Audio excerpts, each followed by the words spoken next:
Halo pemirsa GPR TV dari Sabang sampai Merauke, dari Miangas hingga Pulau Rote. Bertemu kembali bersama saya Mona Azharinisak dalam kanal siaran Berita Pemerintah.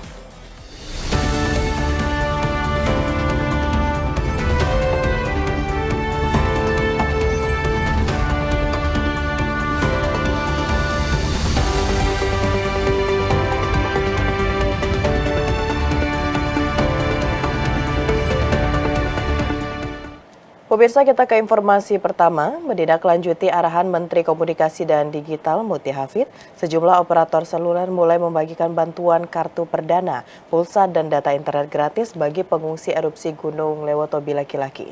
Bantuan dari Komdiji disambut baik para pengungsi, khususnya bagi guru dan siswa. Bantuan pulsa dan internet gratis dari Kemkomdiji disambut antusias pengungsi korban erupsi Gunung Lewotobi laki-laki.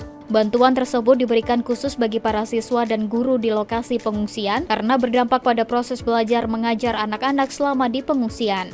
Dengan internet dan pulsa, para siswa dapat mengakses konten-konten edukatif. Salah satu siswa sekolah menengah pertama yang turut mengungsi di Poslab Kobasoma mengaku senang mendapatkan bantuan pulsa dan data internet gratis tersebut. Karolus berharap bantuan itu bisa ia terima lagi minimal 1 kali lagi selama di pengungsian agar proses pendidikannya tetap berjalan meski tengah mengalami masa sulit tanggap darurat erupsi Gunung Lewotobi laki-laki.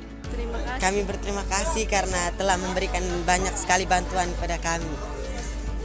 Bantuan kartu perdana, pulsa dan internet gratis dibagikan di 7 lokasi pengungsian, yakni 6 lokasi di Kabupaten Flores Timur meliputi Pos Lapangan Konga, Lewolaga, Bokang, Ilegerong, Kobasoma, dan Eputobi, serta 1 lokasi di Kabupaten Sika meliputi Pos Lan Waigete. Berdasarkan catatan hingga 21 November 2024, sebanyak 1.695 pengungsi telah menerima bantuan dari 3 operator seluler seperti Telkomsel, XL Axiata, dan Indosat Ooredoo Hutchison.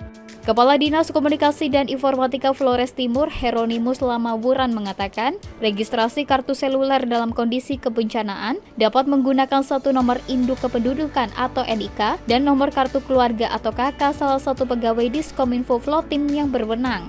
Kebijakan ini mengikuti arahan Menkomdiji Mutia Hafid. Pemirsa, upaya pemberantasan judi online terus dilakukan oleh seluruh kementerian lembaga terkait, termasuk Kementerian Agama dan Kementerian Pendidikan Tinggi, Sains dan Teknologi. Seperti Kemenak yang akan memberdayakan penyuluh agama untuk melakukan edukasi kepada masyarakat mengenai bahaya judi online. Kementerian Agama dan Kementerian Pendidikan Tinggi, Sains dan Teknologi berkomitmen memberantas judi online di tingkat pelajar dan mahasiswa. Menteri Pendidikan Tinggi, Sains dan Teknologi Satrio Sumantri Brojonegoro menyatakan sebanyak 960.000 orang dari kalangan pelajar dan mahasiswa terlibat dalam kegiatan judi online. Dari jumlah tersebut didominasi oleh mahasiswa. Kemdikti-Saintek sudah memerintahkan kepada setiap pemimpin perguruan tinggi negeri swasta untuk berupaya mencegah keterlibatan dosen, mahasiswa, dan tenaga pendidikan supaya tidak terlibat kepada judi online. Di kesempatan yang sama, Menteri Agama Nasaruddin turut menyebutkan pihaknya telah mengumpulkan para rektor dari berbagai satuan pendidikan tinggi keagamaan negeri, Sekolah Tinggi Agama Islam Negeri, Institut Agama Islam Negeri, dan Universitas Islam Negeri untuk melakukan proteksi judi online. Menak juga menegaskan bahwa mahasiswa yang terdampak judi online akan dianggap sebagai korban dari praktek bandar dan kemudian dilakukan proses rehabilitasi. Perguruan tinggi diwajibkan untuk merehabilitasi mahasiswa yang terpapar judi online. Kemenak juga akan memberdayakan penyuluh agama untuk melakukan edukasi kepada masyarakat mengenai bahaya judi online. Penyuluh kami di seluruh Indonesia itu yang ada 50.000 ya, terdiri atas penyuluh agama Islam, Kristen, Katolik, Protestan, Hindu, Buddha, dan Konghucu. Nah, kemudian tentu saja kami nanti akan membuat semacam khutbah seragam ya di seluruh masjid.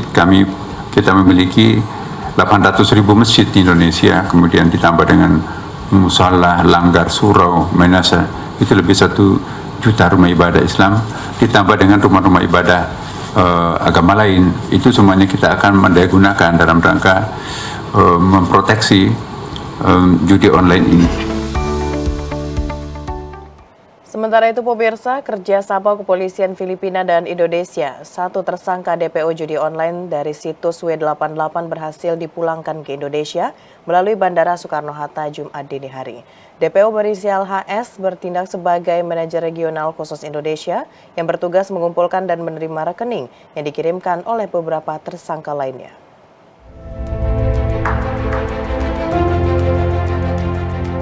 Polri melalui Direktorat Tindak Pidana Siber Bareskrim Polri berhasil menangkap dan memulangkan tersangka berstatus kenegaraan Indonesia yang sebelumnya berstatus DPO kasus judi online. DPO tersebut dipulangkan dari negara Filipina dan mendarat di Bandara Soekarno-Hatta, Tangerang pada Jumat dini hari untuk kemudian dibawa ke Bareskrim Polri. Kombes Pol Jeffrey Dian Juniarta, Kasubdit 2 Ditipid Siber Bareskrim menyatakan penanganan DPO HS merupakan hasil ungkap kasus judi online yang dilakukan sejak bulan Mei 2024 lalu. Situs judi online W88 sendiri dapat menghasilkan perputaran uang hingga 1 triliun rupiah dalam jangka waktu selama 3 bulan. Direktorat Cyber Bareskrim Polri berhasil menjemput DPO kami atas nama HS alias Ahan, yang mana sebelumnya Direktorat Cyber Bareskrim Polri telah mengungkap website perjudian online atau W88 pada bulan Mei, di mana kami telah mengamankan 7 tersangka yang saat ini proses penyidikan sudah sampai di sidang pengadilan di Pengadilan Negeri Batam. Dari hasil pemeriksaan kami telah menetapkan tersangka dan DPO kita monitor ada di Filipina. Website W88 ini perputaran uangnya selama 3 bulan pada saat kita melakukan pengungkapan kasus 1 triliun rupiah.